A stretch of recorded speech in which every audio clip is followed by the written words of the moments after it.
pertimbangan yang perlu diperhitungkan sebelum pasien-pasien epilepsi ini harus untuk puasa sebelum itu, Dok? Oke. Nah, tentu saja pasien-pasien. Assalamualaikum warahmatullahi wabarakatuh. Halo Sobat KBP, balik lagi bersama kami di podcast KBP. Di sore hari ini yang sendu menemani Sobat KBP, kembali lagi bersama saya Dr. Yasmin. Sore ini kita bakal ngebahas materi yang penting banget nih. Bersama narasumber kita sudah bersama kami di sini, Dr. Marlaini, spesialis neurologi. Selamat sore, Dok. Selamat sore semua sahabat KBP. Oke, dari siapa ya sama Dr. Marlaini? Nah, ini kita mau membahas topik yang penting banget. Epilepsi boleh nggak sih puasa? Nah, persiapan menyambut bulan puasa dan pengaturan obat bagi penderita epilepsi. Kan sedikit banyak pasti pasien dokter di poli banyak ya, Dok, epilepsi ya, Dok ya? Ya, lumayan banyak. Ini pada banyak penasaran, Dok, boleh nggak ya puasa pasien epilepsi? Kalau misalnya pasien-pasien ini mau puasa sih, Dok, kira-kira apa ya pertimbangan yang perlu diperhitungkan sebelum pasien-pasien epilepsi ini harus untuk puasa sebelum itu, Dok? Oke. Nah, tentu saja pasien-pasien epilepsi itu bisa puasa asal pasien-pasien dengan epilepsi ini sudah terkontrol. Oke. Sudah terkontrol dengan obat-obatan tentu ya. Nah, ada beberapa kriteria yang perlu kita perhatikan pada pasien epilepsi jika berpuasa. Memang ada beberapa pasien epilepsi itu yang sudah pernah, misalnya sudah pernah di MRI atau minimal CT scan-nya normal, kemudian sudah pernah di EEG-nya normal, kemudian selama pasien epilepsi dewasa ya, khususnya yang ke polisaraf itu sangat jarang kumat bangkitannya. Kita bilang bangkitan karena kan epilepsi itu enggak hanya kejang ya. Betul. Kalau epilepsi itu bisa kedip-kedip matanya, ngecap-ngecap atau pingsan. Jadi kita bilang bangkitan. Bangkitannya sudah sangat jarang, misalnya 1-2 kali seumur hidupnya dewasa itu. Kemudian apabila dia menggunakan hanya satu jenis obat dan obatnya pun bukan jenis yang dosis yang tinggi, dosisnya masih moderat lah, masih sedang-sedang, itu sangat cocok untuk berpuasa, dianjurkan berpuasa. Nah, berarti cocok ya, Dok ya? Ya, insya Allah bisa berpuasa. Jadi sobat asal pasiennya sudah terkontrol. Oke. Jadi syarat pertama nih sobat KBP harus terkontrol dulu ya epilepsinya. Dok, berarti baik pasien epilepsi yang sudah terkontrol maupun yang tidak terkontrol itu berbeda ya, Dok. Yang penting boleh puasa kalau sudah terkontrol. Seperti itu ya sobat KBP ya. Nah, Dok, otomatis kita sebagai umat muslim kalau sudah Ramadan kan pola makan berubah, pola bangun tidur, kemudian lebih dini untuk sahur. Nah, itu berpengaruh nggak sih, Dok, terkait pengobatan epilepsi bagi pasiennya, terkait pola makan yang berubah, pola minum obatnya juga, itu gimana, Dok? Nah, tentu saja terkait dengan pola minum obat, pola makan. Nah, kita pada pasien-pasien epilepsi itu kan per individu ya beda. Kita memberikan obat ke satu individu, orang dengan epilepsi yang lain berbeda. Nah, kalau obat yang di si A dengan si B itu berbeda. Nah, nanti ada obat yang bisa kita atur jadwal minumnya, bisa ketika berbuka dan ketika sahur bisa diatur. Dan ada kalau misalnya obat yang kita rubah, misalnya minumnya hanya sekali sehari juga bisa. Tergantung juga di mana dia berpuasa. Kalau kita di Indonesia kan alhamdulillah puasanya mungkin sekitar 13-14 jam. 13-14 jam. Nah, jadi kita bisa ngatur pola minum obatnya ketika berbuka dan ketika sahur. Nah, bagaimana kalau yang berpuasa di belahan bumi yang puasanya sampai 17 jam? Nah, tentu kan susah ya kita ngaturnya bagaimana buka dan sahur. Nah, nanti dipilihlah obat yang mungkin pemberiannya sekali sehari begitu. Dan obat itu nggak bisa dadakan, harus diatur sebaiknya sebelum berpuasa harus diatur dulu, karena kan obat itu ada yang cocok pada si A, ada yang cocok pada si B. Belum tentu cocok, satu obat itu belum tentu cocok untuk semua orang begitu. Jadi harus diatur dulu. Begitu. Oke. Baik, jadi terkait obat memang harus sebelumnya jika memang mau berpuasa disarankan kontrol dahulu ya dok. Kontrol ya. dahulu, lebih bagus kontrol dahulu, didiskusikan dengan dokter spesialis saraf terdekat. Jadi biar lebih tenang dan aman. Betul, seperti itu Sobat KBP. Jadi kalau misalnya ada Sobat KBP yang beragama muslim atau beragama lain yang ada puasa di dalam agamanya, gak usah takut. Tetap harus berkonsultasi dulu ya ke dokter sarafnya. Nah terkait obat juga ini dok, apakah obat-obat tersebut diminumnya pas sahur aja atau pas berbuka aja tuh gimana dok? Nah tergantung tadi, beda ya obat antar satu orang dengan epilepsi dengan orang dengan epilepsi yang lain. Ada yang hanya menggunakan satu jenis obat saja, ada yang lebih dari satu jenis obat. Dan biasanya rata-rata kalau di poli kita di sini terutama di KBP biasanya paling pasien orang dengan epilepsi tadi menggunakan 2 jenis obat. Jadi bisa kita atur ketika berbuka dan ketika sahur. Oke. Baik. Jadi obat-obatan yang bisa digunakan tentu berbeda setiap orang tergantung kecocokan terhadap pasiennya ya dok ya. Oke. Ini gimana dok? Misalnya ada sobat KBP, dok kemarin minum pas sahur, sahur hari ini lupa, itu gimana tuh dok? Nah itu memang ada mudah-mudahan kadar obat di dalam tubuhnya itu masih cukup ya dok. Sehingga tidak menimbulkan bangkitan kejang pada pasien tersebut. Berarti kalau misalnya terlewat dalam minum obat epilepsi tentu efeknya bisa menimbulkan memicu salah satunya bangkitan. Selain obat dok, kalau kita berpuasa nih pasien epilepsi, apanya di dok misalnya bisa memicu bangkitan kejang itu? Ya, begini. Banyak faktor pemicu bangkitan kejang. Salah satunya kalau lupa minum obat. Lupa minum obat. Jadi jangan lupa minum obat pertama. Yang kedua, ketika berpuasa harus cukup tidur. Cukup tidur. Jadi tidur jangan terlalu larut malam karena kan kita bangun sahur. Nah, kemudian siang harinya jangan kelelahan. Kelelahan, kecapean itu pemicu kejang. Dan ketika kita malamnya harus cukup minum air putih biar cukup hidrasi, tidak dehidrasi. Dehidrasi salah satu pemicunya itu kalau kita dehidrasi. Nah, kemudian ya hindari jangan terlalu banyak pikiran, stres itu juga bisa memicu salah satunya. Baik, selain obat kita harus mengatur daripada pola tidur kita, apalagi kalau Ramadan tentu umat-umat muslim terutama ada qiyamul lailnya ya dok ya. Oke, dan jangan stres kalau siang-siang dan minum harus cukup ya dok ya kalau malamnya ya. Harus cukup itu, minum air putih. Minum air putih, bukan es kelapa ya sobat KBP ya. Boleh kalau nggak pakai gula ya. Dok, nutrisinya apa nih yang perlu dicukupi nih untuk sobat-sobat KBP dengan epilepsi yang mau puasa nih dok baiknya? Ya. Tentu saja ketika berbuka dan ketika sahur kita harus mencukupi tubuh kita dengan nutrisi yang bergizi dan sehat. Bergizi yang sehat tentu karbohidrat yang sehat, kemudian protein ya.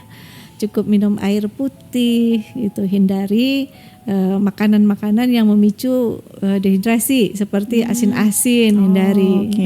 Jangan terlalu manis, jangan terlalu banyak gula karena misalnya kita terlalu banyak makan karbohidrat di sahur, makan banyak nasi biar kenyang, ternyata makan nasi terlalu banyak malah memicu kita cepat lapar. Kemudian jangan makan ikan asin. Kalau asin atau yang asin-asin nanti kan memicu gampang haus kalau kita banyak makan asin. Kalau di berarti sahur sama Indomie, nasi jangan ya dok ya. Itu kayaknya.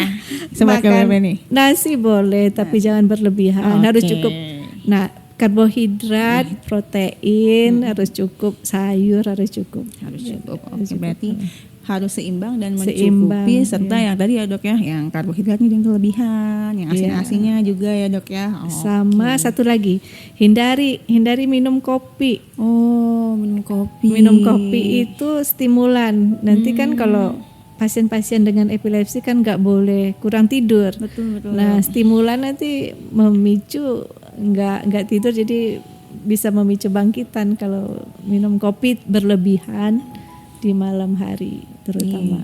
Dok, tadi kan udah dibahas kalau kurang tidur juga bisa meningkatkan kemungkinan pencetus bangkitan ya dok. Bangkitan. Kalau misalnya nih dok, pasti kan kurang tidur dok tuh ya. Kalau misalnya pasiennya nih malam karena mungkin tarawih, pulangnya telat, jam 4, jam 3 udah bangun lagi. Tidur siang tuh membantu nggak dok? Mengganti tidur itu? Tentu saja. Kalau tidur siang itu sangat membantu untuk mencukupi kebutuhan tidur kita yang kurang di malam hari. Oke. Lebih baik tidur daripada buka handphone main game, Betul. karena main game itu memicu bangkitan juga kalau Sobat KBP, main terlalu game. sering main game di benar. handphone. Main game di handphone, Mobile Legend gitu-gitu ya dok ya. Pokoknya game phone termasuk game PC gitu ya dok ya. Lebih Tuh, baik tidur Sobat KBP. daripada main game. Termasuk main-main game ya mungkin boleh, cuman ya diatur ya dok Diatur, ya. jangan Betul, terlalu jangan lama. terlalu lama. Oke. Nih dok, kalau misalnya pasien-pasien epilepsi ternyata sudah terkontrol, namun ya mungkin tiba-tiba ada bangkitan kejangnya dok. Kita sebagai orang yang di rumah, yang terdekat, keluarga, sebaiknya bagaimana itu? Nah, itu sering terjadi ya. Pertama kalau misalnya ada salah satu anggota keluarga kita atau teman kita atau siapalah yang kumat bangkitannya, pertama kita jangan panik dulu, jangan panik. Jangan panik. Nah, yang kedua kita harus menghindari dari injuri itu gimana? Misalnya kalau dia bangkitannya ketika di rumah, kalau dia di atas tempat tidur kita jaga jangan sampai jatuh. Misalnya kalau dia bangkitannya di lantai, nanti lebih baik kasih alas di belakang kepala biar kepalanya enggak kebentur ke lantai. Kemudian kalau ada barang-barang berbahaya kayak gunting, pisau atau gelas-gelas yang ada di sekitar situ sebaiknya kita hindari, dijauhin dari penderita tadi biar tidak menimbulkan injuri. Nah, kemudian yang ketiga itu kita lihat jam, harus lihat jam nih berapa lama sih bangkitan pasien tadi. Biasanya kalau bangkitan itu tidak lama, biasanya 1-2 menit udah berhenti sendiri. Nah, kalau misalnya lebih dari 5 menit tidak berhenti bangkitan kejangnya, itu harus segera dibawa ke rumah sakit. Nah, biasanya kan kalau udah 2-3 menit kan udah selesai bangkitannya. Nah, pasiennya diposisikan yang senyaman mungkin itu ya ditidurkan sambil miring. Biar kalau ada saliva atau air liur yang itu kan netes bisa keluar ya. Kemudian kalau jangan memasukkan apapun ke dalam mulut penderita ketika muncul bangkitan kejang. Sendok kan, jangan ya dok. Kalau sendok nanti patah giginya. Kalau kita masukkan jari kita nanti jari kita kegigit gitu. Jangan masukkan apapun.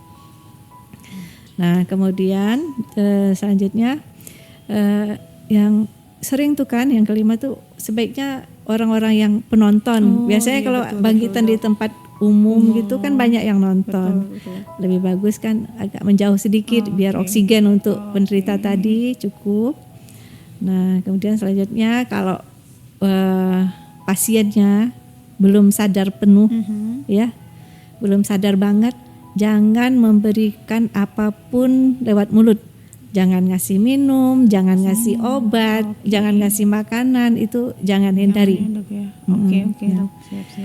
Nah, kemudian kalau pasiennya ini udah sadar ya, kita bersikap empati lah kepada pasien tadi, karena kan pasien tadi pasti bingung. Betul. Kemudian ya kita bilang ya nggak apa-apa gitu, karena kadang-kadang ada pasien yang bangkitan tadi sampai ngompol-ngompol. Kan malu betul. Nah, itu sebaiknya kita kasih empati. Enggak apa-apa, kamu cuma bangkitan tadi begitu. Nah, kemudian kalau misalnya pasien tadi setelah muncul bangkitan tadi, dia kan pasti badannya sakit-sakit tuh. Sakit-sakit dok. Ya, sakit-sakit, nyeri-nyeri, greges-greges atau ada yang lidah kegigit, boleh dikasih pereda anti nyeri ringan kayak acetaminophen atau paracetamol boleh ya, untuk dok, mengurangi nyerinya ya dok ya. Ya. Kalau pasien tadi misalnya kita bangkitan terluka, segera bawa ke pelayanan kesehatan terdekat. Atau setelah bangkitan tadi pasiennya kita pegang ternyata demam ya, mungkin demam ini ya Pemicunya ya, Dok, bangkitan ya. tadi, segera bawa ke pelayanan kesehatan terdekat atau ke dokter lah begitu. Misal Dok tadi setelah kejang pasiennya kan nyeri-nyeri, boleh kita kasih anti nyeri. Anti nyeri. Setelah pasiennya muncul bangkitannya, kita di rumah sebagai keluarga, oh ini ada obat rutinnya, itu boleh dikasih nggak Dok? Nah, obat rutin itu sebaiknya diberikan ketika jadwal yang sudah ditentukan. Oke. Misalnya dia minum 3 kali sehari, ya minum sesuai jadwal. Sesuai jadwalnya. Minum Jadi, sesuai Dok, ya. jadwal. Jadi tidak penambahan dosis ketika muncul, tidak sesuai seperti jadwal. itu. Oke. Mungkin bangkitan tadi muncul karena dia bisa tadi salah satu pencetusnya kelelahan, Iya Dok, demam. demam, atau kalau lupa minum obat ya Lupa seingatnya. minum. Tapi Oke. kalau udah minum obat muncul ya minum obat sesuai jadwal waktunya. Begitu. Oke, berarti tetap obatnya diminum sesuai Sesuai jadwalnya ya jadwal. Dok. Oke sip. Tips and triknya nih Dok untuk pasien-pasien epilepsi yang ingin puasa dan ingin ibadahnya tetap maksimal di Ramadan ini apa aja Dok? Nah, tipnya ketika kita bangun sahur, makan mendekati imsak. Oke, makan mendekati imsak. Mendekati imsak. Malamnya cukup tidur. Kemudian makan makanan yang bergizi dan sehat. Oke Dok. Lalu siang hari tidak kelelahan, Siang hari tidak kelelahan, tidak kecapean. Ya, minum obat teratur, minum obat teratur. hindari stres. Hindari stres. Ya. Oke. Sip, itu tips and triknya ya Sobat KBP. Dok, ini ada yang nanya nih Dok di live TikTok. Boleh? Apa tuh pertanyaannya? Ada pertanyaan nih Dok dari fentanyl morfin. Aduh, pertanyaan susah nih Dok. Dok, mau tanya apakah epilepsi itu penyakit bawaan dari lahir dan pengobatannya itu seumur hidup Dok? Nah, penyakit epilepsi itu bukan selalu bawaan dari lahir. Memang ada etiologi atau penyebab dari epilepsi itu bawaan dari lahir. Misalnya ada gangguan di otaknya. Oke, Dok. Ya. Kemudian memang ada faktor genetik juga. Jadi tidak semua bangkitan epilepsi itu bawaan dari lahir. Bukan. Kadang ada orang dewasa, kok saya tiba-tiba dibilang epilepsi, padahal saya waktu kecil-kecil nggak ada pernah gitu ya, Dok, ya. muncul bangkitan. Nah, jadi bukan semua dari epilepsi itu bawaan dari lahir. Nah, ada pasien epilepsi itu yang sembuh sempurna dan ada yang terkontrol dengan obat. Beda-beda antara satu pasien epilepsi dengan pasien epilepsi lainnya. Jadi tidak semuanya sama. Tidak semua sama ya Dok ya. Iya. Jadi buat Sobat KBP, kalau misalnya tadi pertanyaannya apa memang keturunan atau kalau misalnya yang bertebar tuh kutukan, mitos gitu ya Iya. Dok ya. Tidak semuanya Tidak bersifat semuanya. keturunan. Ada yang mungkin seiring bertambahnya usia baru muncul bangkitan epilepsinya gitu ya Dok ya. Ada epilepsi yang didapat ketika usia sudah dewasa. Sudah dewasa. Mungkin ketika dewasa pasien tersebut ada terjadi cedera kepala, kecelakaan, Pernah cedera kecelakaan kepala, ya, Dok, ya? atau Iya, karena iya. tumor, atau karena Oke, stroke, iya. atau karena infeksi di otak, jadi bisa menimbulkan epilepsi. Dan pengobatannya juga ada yang terkontrol obat, ada yang tuntas pengobatan gitu ya, Ada yang pengobatan sembuh. selesai sembuh gitu ya Sobat KBP. Jadi untuk mitos atau stigma nggak usah takut, apalagi kalau misalnya masih ragu boleh berkonsultasi nih di Dr. Mala, ini ada di RSKBP. Ada lagi nih Dok pertanyaannya. Ada lagi nih Dok dari Raditya. Bagaimana pengaturan obat untuk orang yang memiliki kondisi khusus? Seperti khususnya untuk ibu hamil. Oh gitu Dok. Jadi misalnya gimana Dok?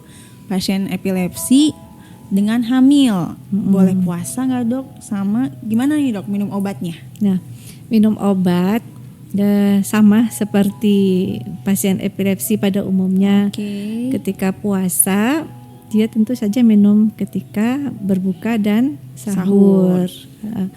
Ada pasien-pasien epilepsi kalau dia insya Allah Kalau kuat hamil biasanya kan sudah trimester ketiga, insya Allah kuat hamil, tidak nambah mual, tidak mengganggu kehamilannya, insya Allah bisa puasa dan tetap menjaga pola hidup sehat, makan bergizi biar puasanya bisa sempurna. Bisa sempurna. Oke, jadi sama ya dok. Maupun Sama. ada kondisi khusus seperti Khusus hamil, pertama pasti konsultasikan dulu ya dok ke dokter Tentu. spesialisnya. Boleh apa Boleh enggak. Oke. Terkait kehamilannya tentu berkonsultasi dengan spesialis Spesialis kandungan kandungannya. untuk epilepsinya, Ke dokter berkonsultasi ke spesialis saraf. saraf. Oke, betul. Jadi gak usah ada khawatir ya, mom semua yang sedang hamil ada epilepsi boleh konsultasi dulu. Ada lagi nih dok, silakan.